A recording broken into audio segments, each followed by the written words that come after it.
Welcome to the Excruciating Minutiae Podcast, where we obsess about sports, pop culture, and politics, but mostly sports. Here are your hosts, Randy and Steven.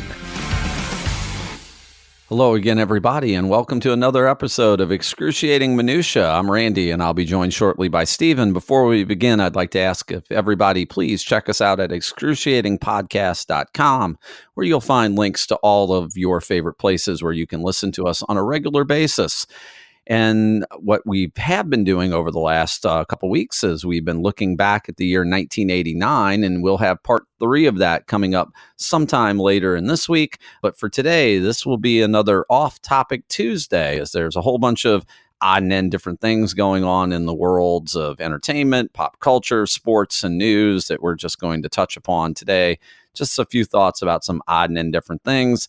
And Steven, he compiled quite a list here for us to talk about, and kind of running the gamut from, hey, that's kind of some big news, to, hey, that's kind of ridiculous, to, oh, dear God, why do we have to talk about this?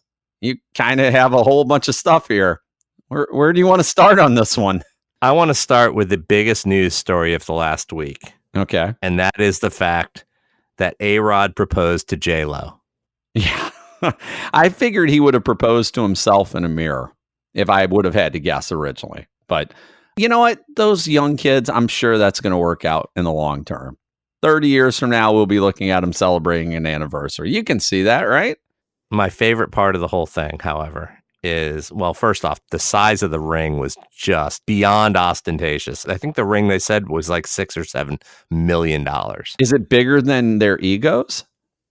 No. Oh, God, no. Okay. Well, then it's big, but not quite that big, No. is what you're saying. Okay. The other funny thing that came out of that is after this came out, Jose Canseco piped in with the statement that A-Rod should come clean because he's been cheating on J-Lo with Jose's ex-wife. Really? This whole time. Yes. Really? I Yes. seem to remember a picture of Jose's ex-wife. Was she on a reality show or something like that at some point? Or was he on it? Or were they both on it? I don't remember. Her name was Jessica. I've seen a picture of Jose Canseco's ex-wife, I think. And I do believe she, if you Google and you start typing in Jose Canseco wife shows up right off the bat. So I do believe, and then there's a picture. Is that a picture of Jose's ex-wife? She seems to be relatively attractive. Again, I'm confused because I'm looking at a picture of the ex, and she looks relatively attractive, and Jennifer Lopez, obviously, an attractive, talented female, and I question what you're doing if you're A-Rod, but then again, A-Rod over the course of his lifetime has done nothing but make intelligent, smart, rational decisions over and over again, right? Why would we expect him to do anything other than that, correct? I agree. The one thing I will say, though, is that after, Jose Canseco's whole career was built on basically cheating, right? Well, ever since he's come out with his statement about drugs and steroids, he's pretty much been proven correct on just about everything he said. So this ought to be interesting. But like you said, I'm sure this marriage will last a long, long time. Because every celebrity marriage is built to last. We've known that all through the years, right? So looking forward to talking about their 30th anniversary. And when I mean 30th, I mean like in 30 days when they've made it that far and we can celebrate, because maybe that'll be a shock. There have been celebrity marriages that literally lasted like a week, right? And then it's over and annulled. Haven't we seen that in the past? I feel like we have. I believe one that I can remember was Kenny Chesney and Renee Zellweger. They got married, and I think it got annulled within a week. It's about enough time to figure it's not going to work, right? Gave it a week. Geez, I gave my new cable provider more time than that when I switched initially. When I switched my phone service, I gave it more than a week. Come on now, people. We've been doing this podcast longer than that. Exactly. I mean, So, but again, that's not the only crazy celebrity news. You were telling me some other. Oh my God. Let's bring. Do you want to just drag it right into the gutter now, or do you want to wait? Let's get right to the gutter. We'll come back to that other stuff. We haven't talked about the Robert Kraft incident at the Japanese Orchid Spa or whatever the thing is called down in Florida. Massage parlor. The rub and tug. Yeah. There's a few things about this that are just kind of strange, isn't the word? It's just like weird, right? Well, first off, apparently they put hidden cameras inside the room. So they have video surveillance of the actual acts taking place. So the fact that he's claiming it didn't happen, they're like, yeah, you can say that, but you'll see the video and you'll be like, is there hazard pay being paid to the guy who has to watch that video? How old is Robert Kraft? And he in his in his late 70s? He's old. I don't want to watch that. Hold on. You feel bad for the guy who has to watch it? You don't feel bad for the woman who has to do that to him? She was getting paid, right? I mean, not enough, but you know. That's the piece of this is, the human trafficking element. Was that woman there on her own volition? Well, that's true. There was that part of the story, and that's right. And that's obviously in these type of setups and situations, you have women being exploited who may not be there necessarily of their complete free will. So, So he was there twice while they taped him. He was there twice. He was there on an evening and then came back the next day, which happened to also be the same day as the AFC Championship game. So he went to the rub and tug, got his business taken care of, went to the airport, hopped on a plane, went to see his team qualify for the Super Bowl. Yeah, it must be nice to have that type of lifestyle, right? Own an NFL team, watch your team win a title game, get a little bit of massage therapy from someone who may or may not be complicit or willing or happy or here under their own free will or any of those things, and then end up being charged with a crime for it, because that is still illegal. It is. It is. But you're a multi-billionaire and you can't, and you got to go there? Yeah. Rub and tug? Come on. If I was a billionaire, I would think that I might have a private chef, that I might eat the finest foods, right? That I'd be eating filet mignon every night, or, lobster or whatever it would be. Would I still have a craving for McDonald's? Something a little less expensive, something a little bit more common man-ish type thing, fast food? I think I would. I thought you were going in a different direction. No. I thought you were going to say that you were going to have a private chef, you're going to have a private hooker? Quote unquote masseuse. Well, if you're a billionaire, I mean, let's be honest. So I am in a place where during day-to-day operations of my daily goings beyond this podcast, I do occasionally see people who clearly have money.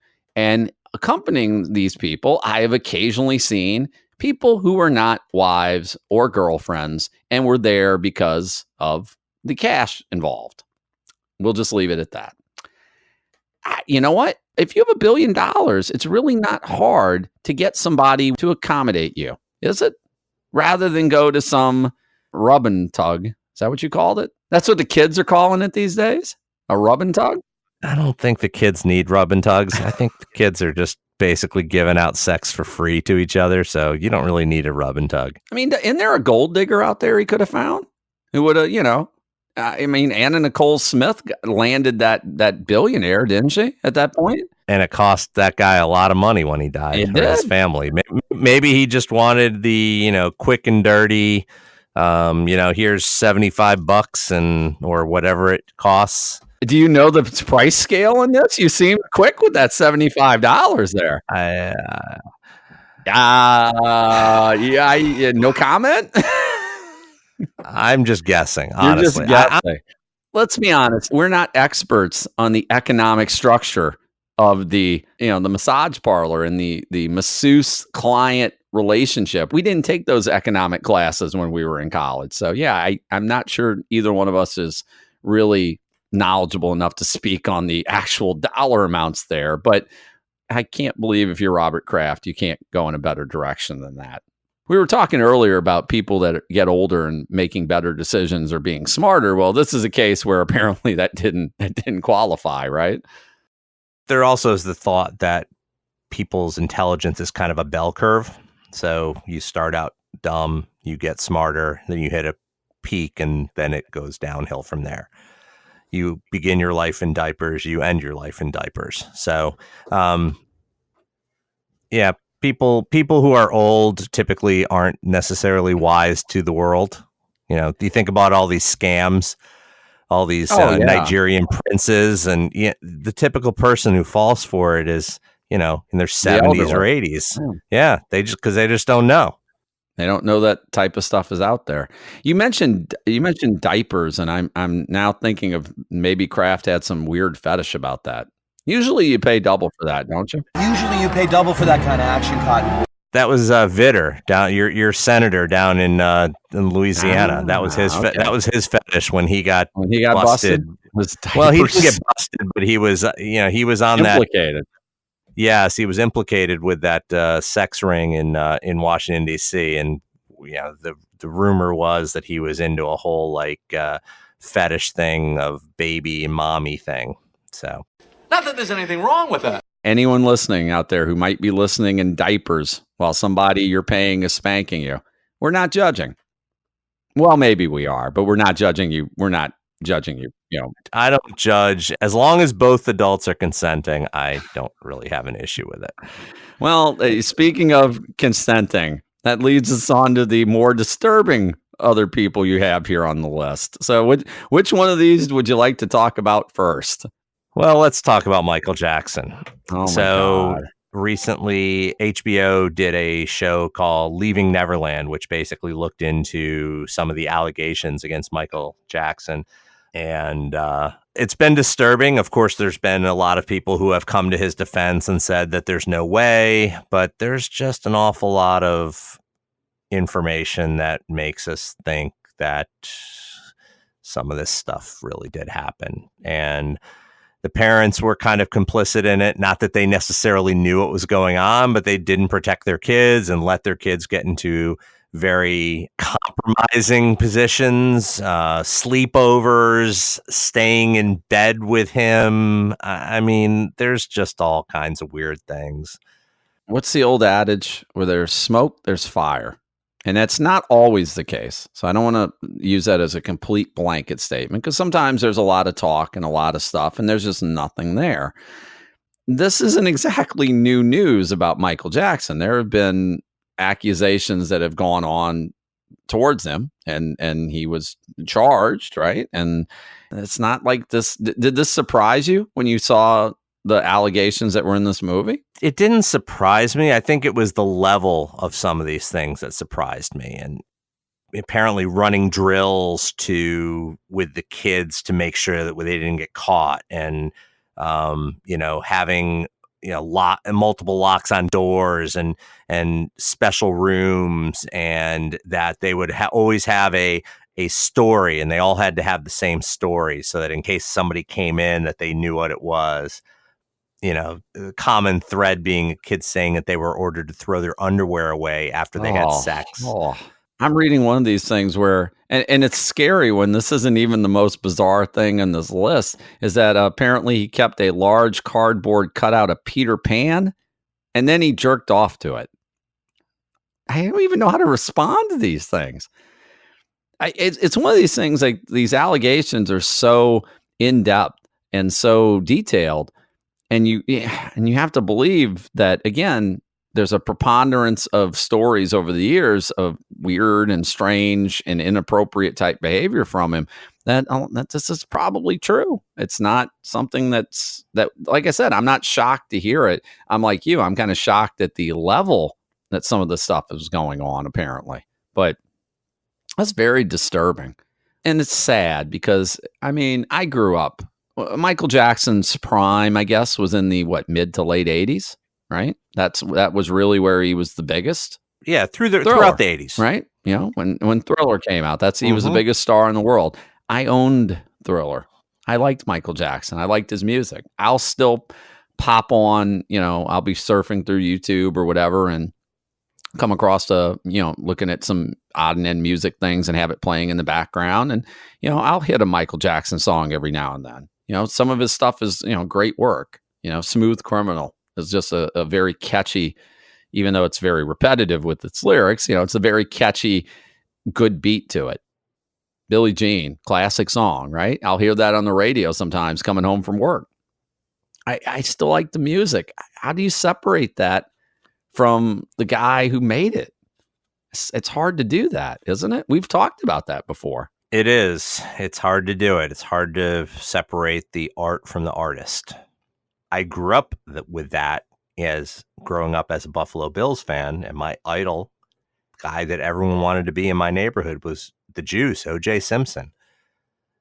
And obviously I was devastated when what happened to him happened, or not to him, excuse me, what he did happen. But the other thing I did is I was very easily able to just be able to separate, okay, that's that. I'm not going to defend him because he was my idol growing up. And that's a lot of what is happening now with Jackson, is that you see a lot of artists saying that it's not true. Of course, his brothers are all defending him.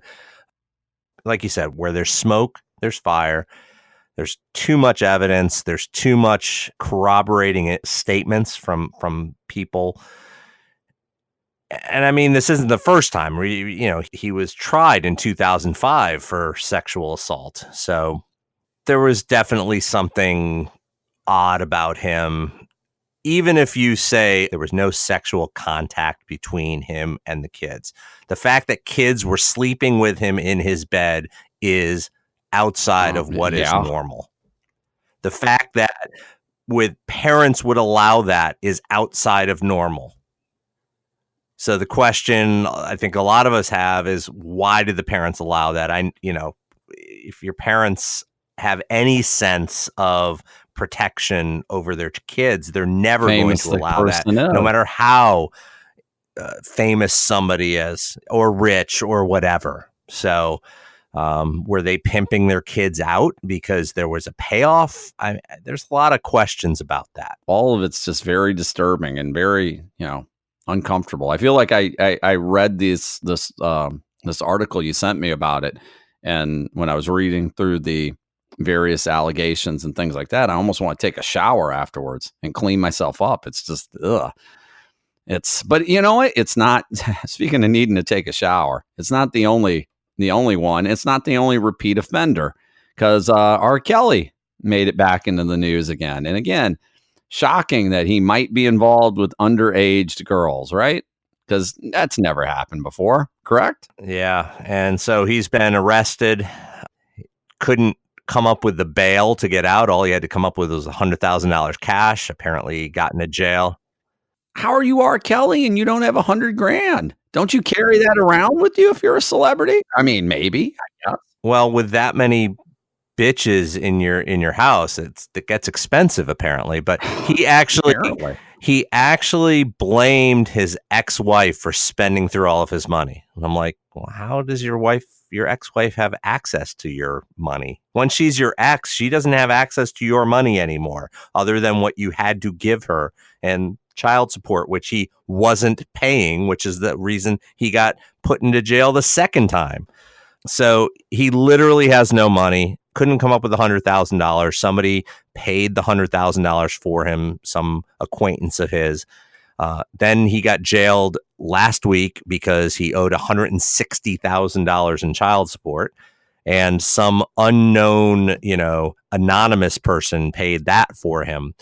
So my question is, who are all these people that are just shelling out money for him, especially considering the things that he's done?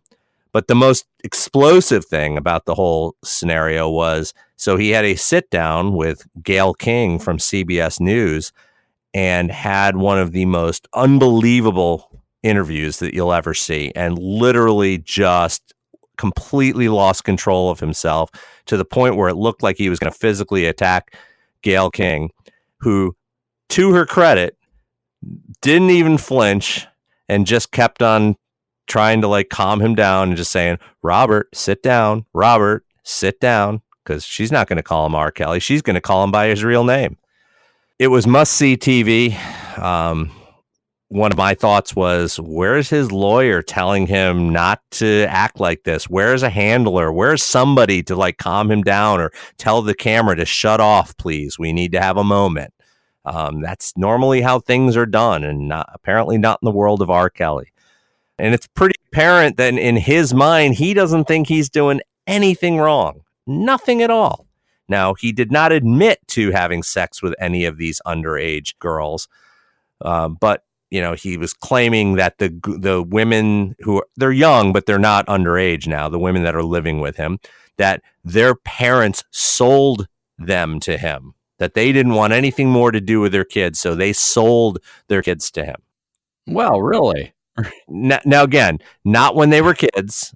I'm using kids. Maybe I shouldn't use that. Young adults. They are beyond the age of 18. Let's roll back here for a second, though. So his claim is the parents sold the human individuals to him. Yes.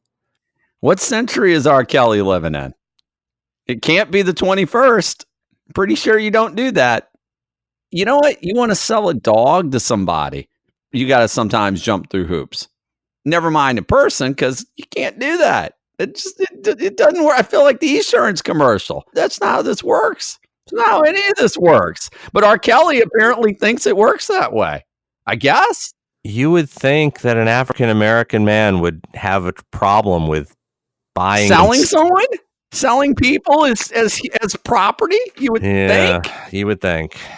The thing that I take out of the R. Kelly situation and the Michael Jackson situation and the Robert Kraft situation, I guess, to an extent, and we can go back even further than this and talk about, we all know the Bill Cosby sad situation that was going on there, and just celebrities in general. And I mentioned this before we started the podcast, that pretty much anytime a celebrity says or does anything that isn't connected with the movie they're doing or the TV show they're doing or the music video they're doing, or the album they're releasing or whatever.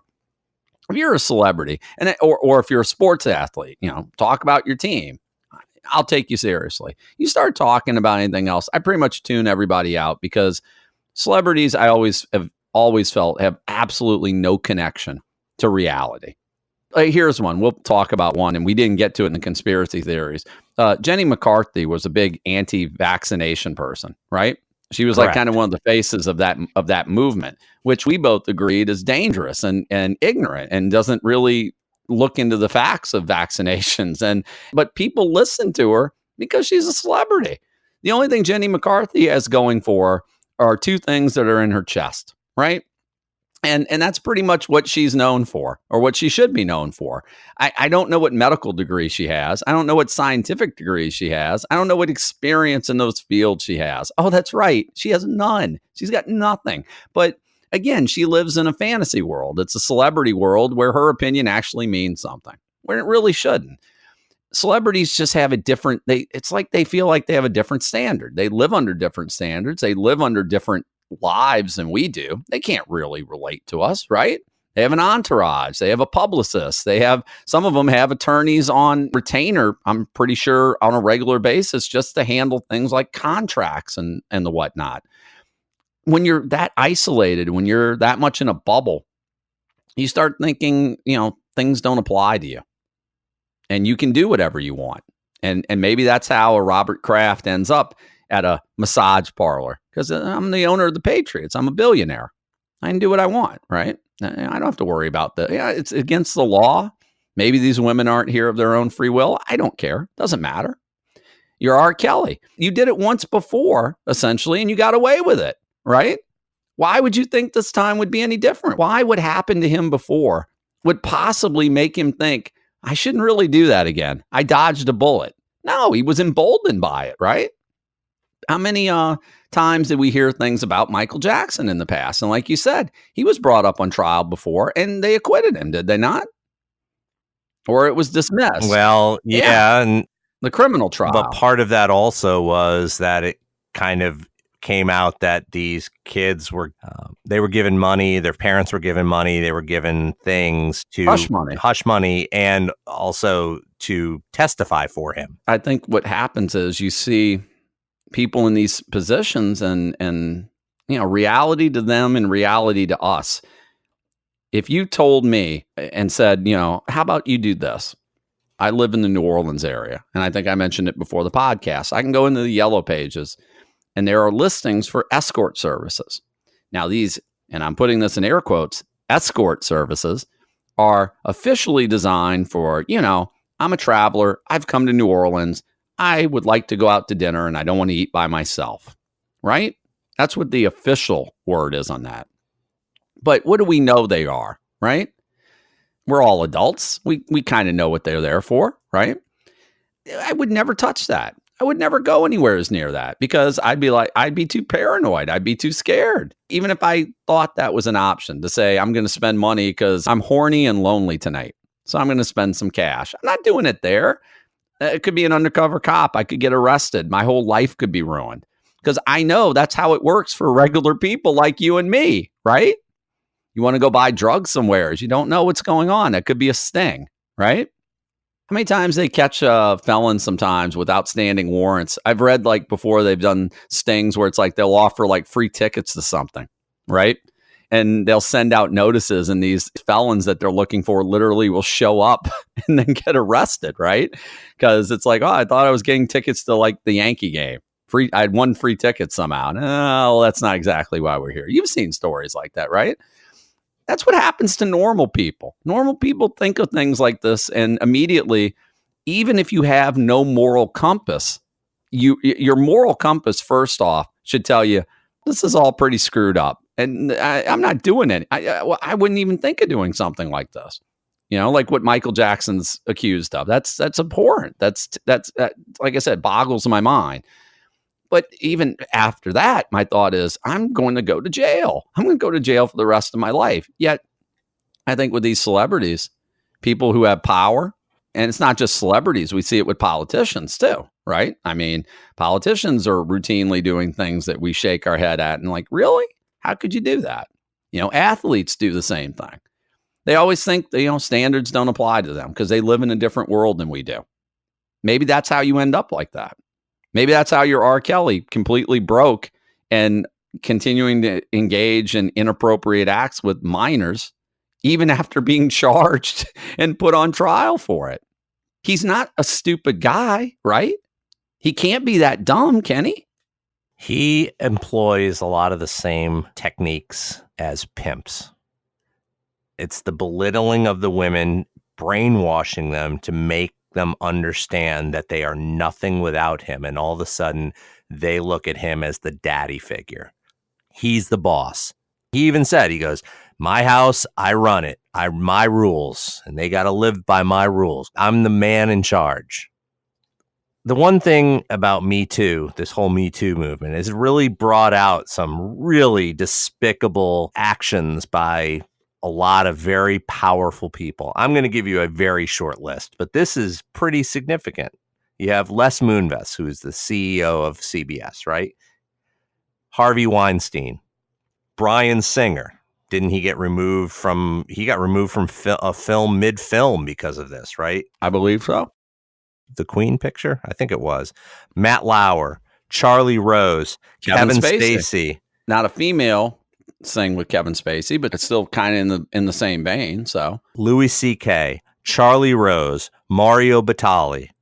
That's a short list. I mean, there's plenty of others but those ones have been the most abhorrent of them.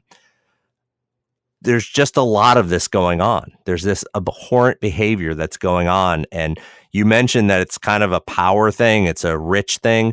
And we always talk about these athletes that are spoiled, and when they have talent when they're in high school, a lot is forgiven because the general consensus is, oh, we have to make sure that we get him through high school because, he has so much talent. He could change his whole life if he just gets that opportunity. And people will look the other way when they do something wrong.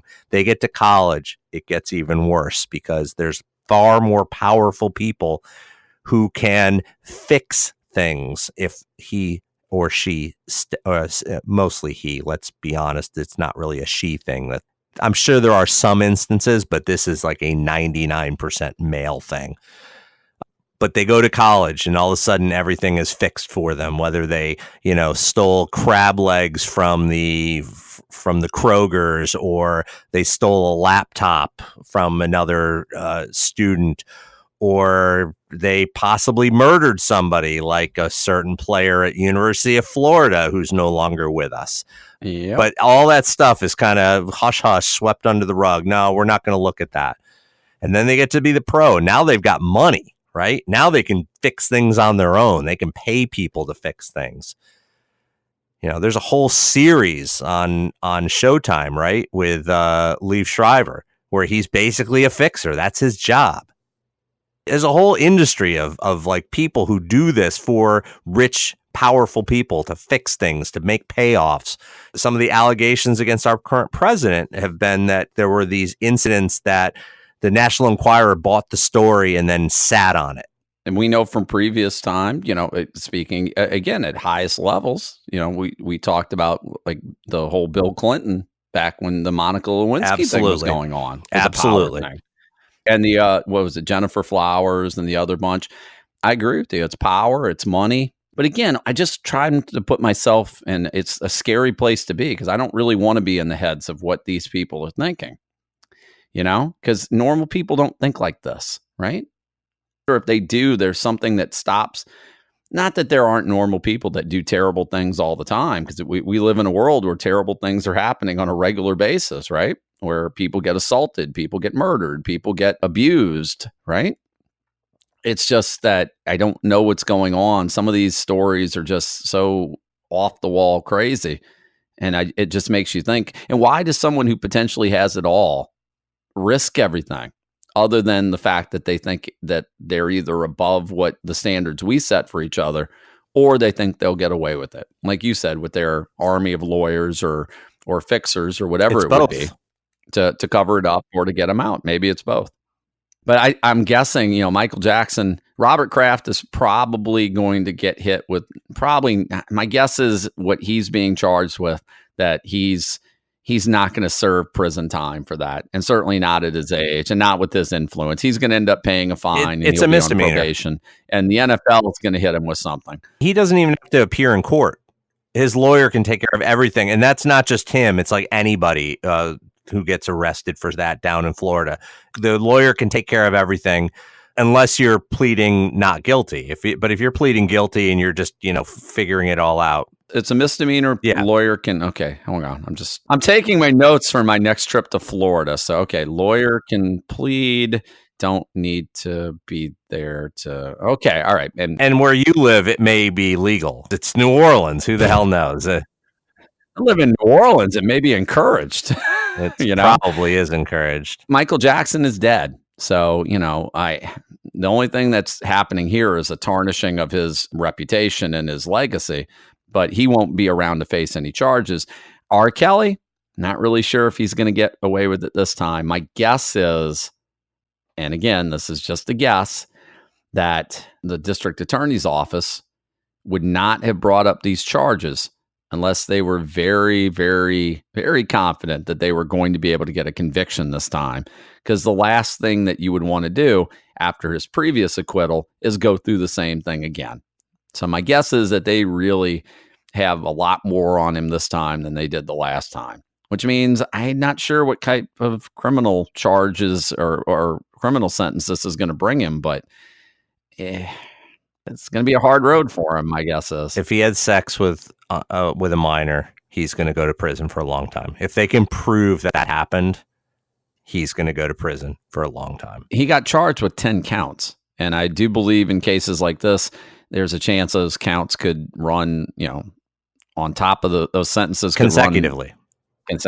Yeah. Where it's not they're all lumped in and you get one little sentence for it. It could be all like one on top of the other for each count. And that could be a long time in jail. Yeah. So, yeah. And R. Kelly is not a young guy anymore. He's 52. So, 20, 25 years in jail, and that might be life at that point, right? That might be an optimistic amount of time in jail if he was convicted of all that. So out of this list, he's the only one that is going to be facing anything, immediate, obviously. Serious. I mean, serious. Obviously, Kraft will be facing it, but as you said, a misdemeanor, as my notes continue to show me here. So, other stuff we had going on. A couple weeks ago, we did a whole episode on conspiracy theories, and there were a couple of updates that I wanted to kind of bring to your attention. So apparently, after last week's horrific tornado down in Alabama, the president and Melania went down to tour the area to see the devastation, as presidents often do. Yeah, I was going to say that's pretty par for the course. So, but there was a photo that was taken of Melania that was not particularly flattering of her. And she's a very beautiful woman. She normally always looks really put together, always looks impeccable, right? It was not a good picture of her. And so all of a sudden, there is now these conspiracy theories that there is a fake Melania, that when the real Melania doesn't want to travel, that they hire this fake Melania to go with the president. Oh my God. That's a thing? That's a thing? Apparently it is. Apparently. And we were just talking about this. We were talking about that dictator Nigeria. in Nigeria or something, that there's a thought that he had already died and somebody had just taken his place. Some actor had taken his place. So the hashtag fake Melania is trending, and there's tons of people who, making jokes about, like, this is the worst. I was going to say, now, please tell me this. Please tell me that people are not taking it seriously, like it's a joke or a meme, right? Well, right?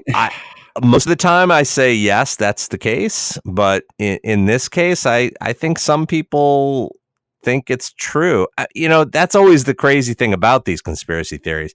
You and I talk about them and it's like, oh, these are funny, right? They're a joke. We spent a whole episode on them because we thought it was humorous for the most part. There were a couple that were like, yeah, I can kind of understand. I know where that came from, but most of them were just like completely off the wall.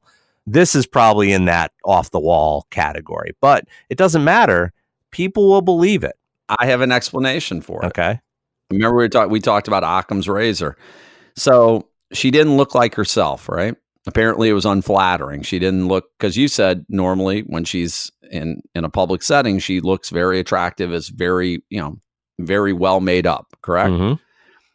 Could it be very possible that going to the site of a disaster, that you don't want to give the appearance of I look like a supermodel because these people are suffering and have gone through a major trauma? And I'm not accusing the First Lady of anything manipulative. I think it would just be very, very actually a good thing just to say, I don't need to really get made up for this. This is not, I don't want people taking pictures of me saying, oh, look how good she looks amidst all the carnage and devastation and destruction and the destruction of people's lives. It would be a common sense thing to say, you know what? We don't have to worry about that. I'm just going to go as I am because this isn't about me. That would be a very common explanation for why she might not look the same, isn't it? And we go back to, again, going back to what we said when we did the conspiracy thing. What's more likely, that someone said that the First Lady thought that and said that shows more respect for what happened, if anything, or that there's a big, huge conspiracy of a whole bunch of people that is running out a fake First Lady and a real First Lady and coordinating schedules and doing all the rest? Which one of those is more likely? Let me give you another possibility. Maybe she just wasn't feeling well. Maybe she was under the weather. I mean, none of us really look. People get sick. Yeah. None of us look great when we're sick. It doesn't matter. I mean, not that I wear makeup, but I don't. It gets to a certain point. It doesn't matter how much makeup you use. It's not going to cover that up. I've seen pictures, we talked about it, of celebrities who go out and the paparazzi catch them and they're going to the grocery store or something. And it's like, you'll see like an actress or an actor and it'll be like, wow, that's what they look like? Really? Because you get to see them without all the makeup like they look on the red carpet. And it's like, whoa, that looks like someone I'd run into every day and not particularly attractive sometimes. Is that a good light, bad light, Two-Face reference? Yeah. I mean, I will say they do some wonders in Hollywood with how they get you to look on the red carpet. Because I've, again, seen some of the celebrities, and I'm a guy. I'm thinking more female celebrities, and I've seen some where it's like you'll see a picture of them on the red carpet, and it's like, wow, that's like one of the most beautiful women I've ever seen. And then you see one of these paparazzi pics that you catch them off guard like that. And I'm like, geez, I saw a girl out at a bar the other night that looked better than that, and you realize, they're real people like you and I, just with better makeup people. Right. Don't discount your makeup skills, Stephen. I've seen you when you wake up in the morning, just when you visited me here and you have coffee going type of thing. So the other conspiracy theory update was, you actually talked about it at our last episode. You were talking about, did Hitler die in Germany or did he escape to Argentina? And there's a new book out that just came out basically saying that all these conspiracies are just a bunch of hogwash, and kind of broke down exactly how it was determined that he in fact did die. And of course, it was about his dental records, which you had mentioned that the Russians had taken his remains, right? Yeah, Stalin was obsessed with, obviously, a little bit pissed that, the Germans had backstabbed them and invaded them, right? Let's be honest, Stalin was not really a forgiving guy, was he? He was basically like, the other side of the coin from Hitler. I mean, he killed as many people, I think, of his own people as Hitler killed of his people. They could run man for man and woman for woman and child for child, unfortunately, in the list of mass murderers of the 20th century. So, yeah, he was very much determined to know that Hitler was dead. The idea that Hitler was going to escape him was something that was driving him crazy. So, yeah, what I was to understand was that they removed his skull and that they used that. Is that what this book is basically saying? Or it was his teeth is how they did it. And they actually found his dental records. They figured out who his dentist was, got his dental records, and he had some very distinctive bridge work. That's how they kind of were able to realize that it was him. The book is just coming out here now, 75 years now from the end of the war at this point. Yeah. They mentioned in this article that they're approaching the 130th birthday of Hitler. I mean, that's how far removed we are from this. And there's still stuff being written and people trying to dispute these conspiracies. The name of the book is Hitler's Death, The Case Against Conspiracy. Again, the most obvious answer in this case would have been the true one. He died in Germany. He died in Berlin during the Russian advance. And let's be honest, that's the way he should have. Well, he should have gone to trial. He should have had to face up to what he did. Not that he would have cared. I guess he would have been defiant to the very end. But you read the accounts of him in the bunker at the end from people who were there. And, he was pretty much a broken man at the end and finally admitted that the war was lost. And he was, at the end, a coward because he couldn't face up to anything. He couldn't even face up to. That's the worst. I mean, that's the worst thing about Hitler. That's really not the worst thing about Hitler. We could talk about a lot of horrible things about him, but all he did was for the glory of the German people. And then when it was all said and done, he blamed the German people for Germany's loss in the war and then took the coward's way out and killed himself rather than face the consequences. So that's not a man who deserved to survive. And thankfully, history and this book obviously show that wasn't the case. And he got what was coming to him to some extent. So again, it would have been better if he'd faced trial and actually gone to Nuremberg and actually been executed with the other Nazis, the ones who were caught. And what was it? A couple of the higher ranking ones just committed suicide. I don't think they ever really got any of the big ones to trial and actually executed them themselves. They all ended up taking their own lives, which, coward's way out for people like that. But we're all better off, and it's good to know in some history that he didn't go and live on some beach in Argentina somewheres, right? Gives me a little bit of faith that eventually people who do things like that eventually do get what's coming to them, and we can have confidence in that. Well, that's interesting that we were just talking about conspiracy theories and both those two things popped up. I mean, it was like, and especially the Hitler one, it was like, I thought that would already been put to bed. I mean, it's like we said, it's been almost 75 years since his death, and there's still just this week, a new book coming out. after we had just talked about it last week. Well, a couple other things we can touch on before we wrap it up for this episode. We had some sports news. We saw Antonio Brown traded to Oakland. What was that? A third-round pick and a fifth-round pick. Not really what I would have thought Antonio Brown would have commanded, but you said it yourself. He kind of destroyed his own market with some of his antics down the stretch there. But I get the feeling we might be looking at Randy Moss 2.0 is what I think I said before the podcast started. I'm not really confident that this is going to work out for Oakland or Brown in the long term. Your thoughts? I think this is one of those cases where both teams might end up being a loser in the deal. Pittsburgh only got a third and a fifth round draft pick, although you could make the argument that they're better by getting rid of him. I mean, he wasn't their best receiver last year. Let's be honest about that. Juju Smith-Schuster was their number one. He had more yards. He had more catches.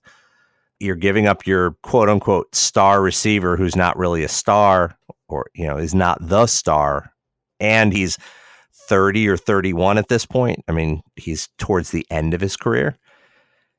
So you could look at it that way, but Oakland is getting a malcontent who basically orchestrated his way out of Pittsburgh, quit on his team when they were in the midst of a playoff hunt.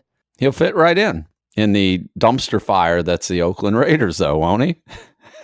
Perfect place for him. I mean, really, if you think about it, he couldn't have gone anywhere but Oakland, right? By the way, the rumor was at first he was supposed to be headed to Buffalo. You're a Bills fan. How do you feel about that not happening? Bullet dodged. Yeah. Like if he's unhappy in Oakland, he's really would have been unhappy in Buffalo, I have a feeling.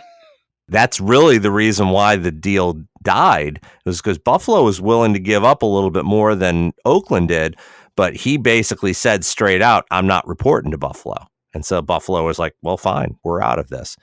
I think that was a good thing for Buffalo. They don't need that. You got a young quarterback. You don't need a receiver like that kind of ruling the roost. You want your quarterback to be the leader, and that was never going to happen with a second-year quarterback and a 9-year veteran coming in at the kind of money that he was coming in at. I think that was kind of always his complaint, was that he wanted to be the man, except as we've always talked about, in a football team, there is one man. It's the quarterback, period. And if that one man isn't the quarterback, that team sucks. That's kind of what we've determined. You have an alpha starting quarterback, great player. That is the key to having a good team. Because if you have a quarterback that the team doesn't respect or doesn't feel is that guy, Jacksonville, we'll get to that. I mean, that's kind of what happens, that the other teammates kind of lose respect. They lose motivation. You had this great defense in Jacksonville, and they weren't motivated to play well because it didn't matter how well they played. They couldn't do anything on offense. It's going to be interesting to see what's going to happen on a 2-6 Raiders team midseason that's playing God knows where, their home games, when Derek Carr is sailing a pass over Antonio Brown's head in the middle of a game they're losing by 2 touchdowns in the third quarter, and see how happy Antonio Brown is compared to where he was the last several years. My guess is, I don't know if he'll care. He's got his money. We'll find out. But I remember Randy Moss and his tenure in Oakland, which was him still with talent because he went to New England afterwards and had that monster year with Brady.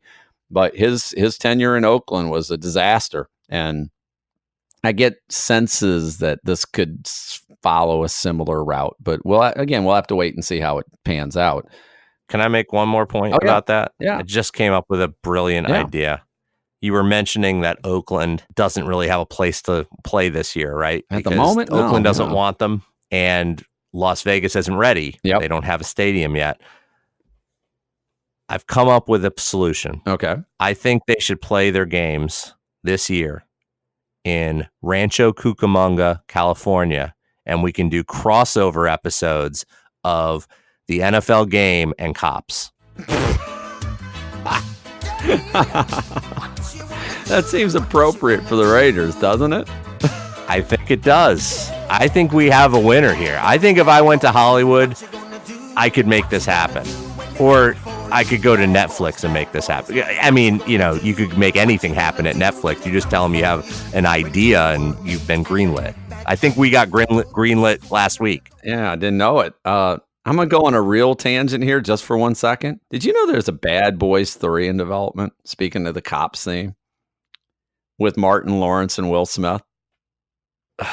That's supposed to come out in 2020. Were you aware of that? Apparently that's the case, and I think it may be original director on tap for that. Just throwing that out there. I'm not sure if it will actually make it all the way to the screen, but apparently that's a project for the two of them. So I know you're excited to see a middle-aged Martin Lawrence and Will Smith battling crime again. Don't know if that's really feel like that's reached its expiration point. I feel like it reached its expiration point in the second one. And Bad Boys too. Yeah. And that kind of goes along with what I talked about a few episodes ago, where I just felt like Hollywood doesn't have any original ideas anymore. Oh. And when they can't come up with an idea, they're like, oh, let's see if we can reboot this. That may be the next example of that. Speaking of bad, I'm going to bring up the Nick Foles contract because that's your other big football news. 4 years, $88 million, $50 million of it guaranteed to Jacksonville. And I could continue to make Nick Foles deal with the devil jokes, but I'm not going to. I'm just astounded that he got that type of money. And I know the comment you made when we talked about it beforehand was, well, that's what you pay to get your franchise quarterback. I'm like, yeah, when they get him, then give him the money. It ain't Nick Foles. I still don't buy into this. Do you buy into Nick Foles? If you're a Jacksonville fan, are you sitting there now going, that's the guy to replace, you may not have been happy with Blake Bortles, but are you looking at Foles saying, now that's the guy we needed to take us to the next level? Are you looking at it like we threw away $50 million? I feel like we've seen this before. I seem to remember Nick Foles having a really nice run in Philadelphia, leaving Philly, going to St. Louis at the time. Yep. And just absolutely, pooping all over himself. He was awful. Now, in fairness, he wasn't the only one that year in St. Louis who was terrible, because I seem to remember a certain Case Keenum who was awful as well. Neither of them could do anything. The coach was probably the problem there. You mentioned Keenum because my parallel for Foles probably would be Keenum. And it's like, Denver gave him a contract, right? Not this big, but Keenum got a nice contract to be Denver's solution at quarterback. And how did that work out? It worked out so well that they went out and traded for Joe Flacco. And Case Keenum is now your starter in Washington. That is correct. Alex Smith is probably maybe done forever, maybe. So Foles exactly reminds me of this. A guy in Keenum had a nice limited run and is a great backup quarterback and is a serviceable enough starter in small doses, but he's not going to carry you. And I know Philly fans would be like, he won us a Super Bowl. He won you a couple of playoff games. And I still have no idea how he did that, but he didn't get you there. Carson Wentz got Philly there. You know how he did it. Well, yeah, but he should have. Yeah, he should have been 0 in this year's playoffs if the Bears had kept the kicker they'd had for so many years, and Robbie Gould, who's still a good, efficient kicker. Unlike Cody Parkey, who I do believe, not that I feel like I got out on a very long limb there, but what did I say the day after that playoff game? He was getting cut, right? He is no longer a Bear. So the Bears are in the market for a kicker. Maybe Robbie Gould can come back. He's still better than Parkey. And if he had been the kicker in Chicago, Foles would have been winless in this year's playoffs. So I don't know what Jacksonville was doing. That just seems like desperation on their part. Yeah. We can't go back to Bortles. We have no one who's going to be our quarterback. So they overpaid.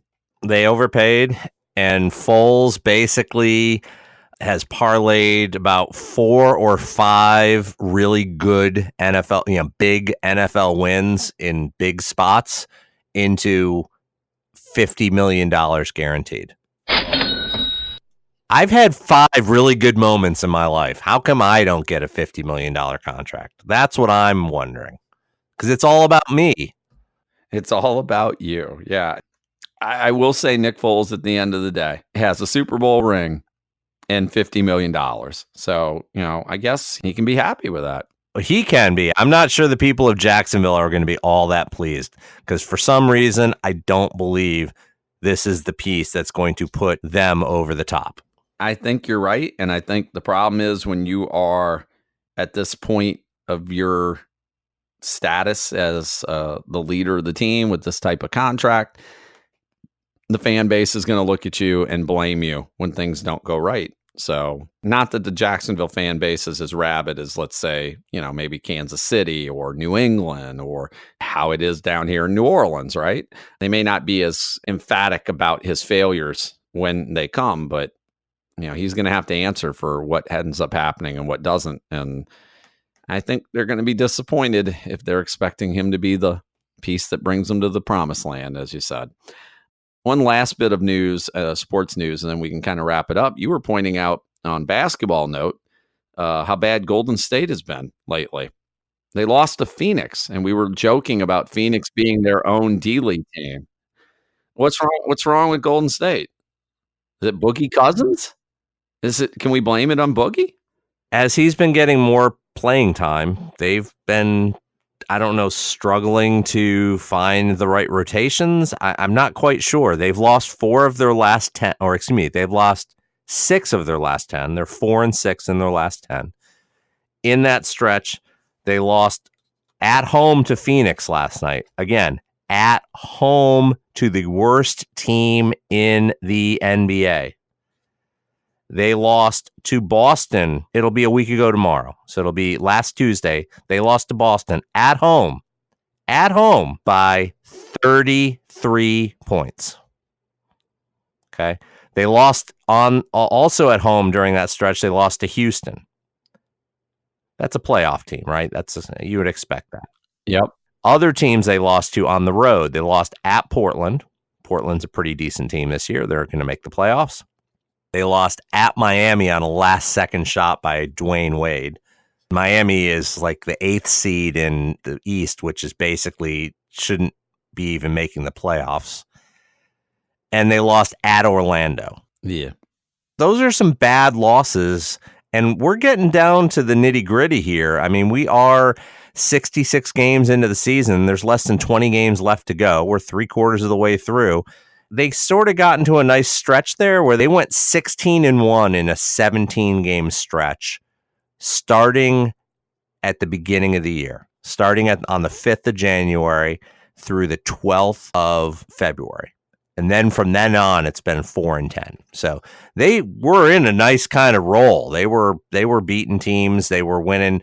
They had a 5-game road trip. East Coast, they were all over the place. They played both LA teams, Washington, Boston, Indiana, in a 1-week period and won all 5 games on the road. That's tough. That's really impressive, right? Yep. And then the minute they were done, they came home and lost to Philadelphia. That was the game. I was down in Atlantic City for that game. One of the guys I was with was a huge Philly fan, and he played a bet in game. He played the money line for Philly to win. And Philly was down 10 points at the time in the game. It was early in the second quarter. And he got some really nice odds. I think he put like $20 down. He made a boatload of money on that. The odds were really, really steep. That was my first in-game betting moment that I've ever seen before. So that was kind of fun. Yeah, it was kind of fun. But I don't know what's going on. I mean, it's been weird. It's this stretch. They do still have the best record in the West. So for now, it's not by much, but they still are the 1 seed. I'm guessing, they still have time to work things out. And maybe that's what they're thinking is, it's better to work it out now when these are, not meaningless regular season games, but, when you're still the 1 seed and you have a little bit of a cushion, than it is trying to work them out in the playoffs. So that's something, I guess, to keep an eye on. The NBA, like I think we said before in a previous podcast, I'm not really paying attention until it gets into the playoffs. And who knows, maybe I'm not really paying that close of attention even then. But definitely something to watch because everyone assumed Golden State was going to be an automatic repeat and some cracks in the armor starting to show up here. So maybe there's a chance for one of these other teams to knock them off. And Yeah, it won't be the Lakers. Ha! It won't be the Lakers. That's all I can say. Yeah, the Lakers are going to be struggling just to get to 500. They are DUN. Yeah. Their playoff hopes are gone. And again, that's a franchise that I wonder, where's the future of that franchise headed? It's, you keep talking. It's like, well, they're bringing these free agents. They'll bring all that stuff. I keep just getting senses of that. Well, that's kind of what you kept hearing with the Knicks all those years. And we saw how that worked out. I misspoke earlier, by the way. Phoenix is not the worst team in the NBA. The Knicks are now 3 games behind or ahead, depending on how you look at it, Phoenix. So, and the Golden State, although they are barely in first in the Western Conference, I didn't realize that Denver was in second. I talk about something I had no concept of. Golden State has a worse record than 2 teams in the East. The Bucks and the Toronto and Milwaukee are both better. Yeah. One last note about the Knicks. Did I hear correctly that James Dolan banned some heckler from Madison Square Garden and basically said, watch the games on TV? Yes. I saw the clip. It was hilarious. There's a number of things. He's walking down the corridor. He had courtside seats, and you have to kind of walk past some of the stands to get, into the bowels of Madison Square Garden. And so he's walking by, and this fan yells out, "Sell the team, Dolan." And then Dolan just got into him, sent the cops over. The cops held him and then kicked him out, and he's now banned from Madison Square Garden. You know what? Dolan did him a favor. He won't have to pay to watch that garbage on a nightly basis. James Dolan helping people by being an asshole one day at a time, right? Because that's who he is. Yep. Oh. Now the question is, what is the league going to do about this? My guess is that the commissioner is not going to look too kindly on this. I know what David Stern would have done. Well, David Stern was all about the fans. If that had happened during David Stern, he would have been fined a significant amount. He might have been suspended. The guy did not yell at him. He didn't curse at him. He didn't call him any names. He just said, "Dolan, sell the team." That's all he said. He might as well have said, "Hey, Dolan, water is wet." I mean, that would have been about the same level of obvious statements to make, right? We'll see how that plays out, other than the fact the Knicks are terrible. They're going to continue to be terrible, and James Dolan will continue to be a terrible owner and a terrible person. They're just plain terrible. That guy who got booted can hang out and watch games with Charles Oakley, who is also prohibited from entering Madison Square Garden after a run-in he had with Dolan a couple of years ago. So maybe they can go in on the league pass. They can share in the league pass. Get a big screen TV. Oh my God! Him and Oakley. They can make it a reality show. Oakley and me. Oakley and me. That would be the show. Me and Oak. Because what did the guy look like who got kicked out? Because, we all know what Charles Oakley looks like. Tell me he's like some mild-mannered, like, accountant white guy. Because that'd be hilarious. That'd be like the buddy cop comedy, wouldn't it? That'd be awesome. Oak and me. Yeah. That'd be awesome. Pitch that now. That's reality show gold. Because Charles Oakley, I think, is probably I've seen him before. He's a decently entertaining guy. It's kind of a geeky-looking white guy. There you go. There's your hawk. He looks like he'd fit right into our fantasy baseball league. That's a show. Oak and me. Anyone out there listening, pitch this thing right now. In one podcast, we've come up with 2 ideas for 2 different shows. There you go. This is gold. This is absolute ratings gold you have right here. I'm 100% convinced. So, yeah, there we go. I'd watch Oak and me, at least for a little bit. The wacky hijinks of 2 guys kicked out of Madison Square Garden as they watch the Knicks fall into ruin under James Dolan. Reality show, scripted show, it doesn't matter. It'd still be entertaining. It'd be more entertaining than watching the Knicks. That's the whole key. Put counter programming, right? In the old days, something like this would have ended up in our media guide. Oh, absolutely. So that seems like a good place to call it. I agree. For our listeners who are listening, you will be making a journey to New Orleans soon. Next correct? week. We will actually be recording a podcast because we normally record these in separate locations, separated by many thousands of miles or whatever the distance is. I'm not on MapQuest. But you will actually be probably recording one of these things in person with me. Not sure how that's going to change the dynamic or not. We will be talking in upcoming weeks. We will be discussing, again, more from the year 1989. We still have to look over the year in music, the year in sports, and other general events and things we may have skipped in our previous 2 episodes. We will be looking at the start of baseball season upcoming. We still have a few free agents out there. The 2 big ones, Machado and Harper, obviously signing. We may even be talking a little bit about our fantasy baseball league. And we know at least a couple of our listeners play in it. And no, we're not giving you any of our tips and suggestions beforehand. We'll save all that stuff for maybe after the draft and maybe some funny stories dealing with that. But for now, I think that's a good time to call it. Steven, what do you think? I think this was a good episode. We had a lot of ground to cover today. We had a lot of information or a lot of events that happened over the last couple of weeks that we kind of hadn't addressed. And it was funny where I was putting the list together and I was like, wow, I guess this could be part of an episode. I didn't realize it was going to be like an hour-long episode, but that's how these things typically work. While you take us out, I'm getting $75, the notes I took, and a bus ticket to Florida for my rub and tug, right? Usually you pay double for that kind of action, Cotton. You do. Well, we'll find out. No, we won't. Just kidding. All right. On that note, everybody, thank you again for listening. And again, check us out at excruciatingpodcast.com. Until next time, thank you for listening and have a good one. Thank you for listening to the Excruciating Minutiae Podcast. Check us out at excruciatingpodcast.com. Please subscribe to our podcast on any of your favorite podcast platforms and follow us on Twitter at excruciatingpod. See you at the next episode.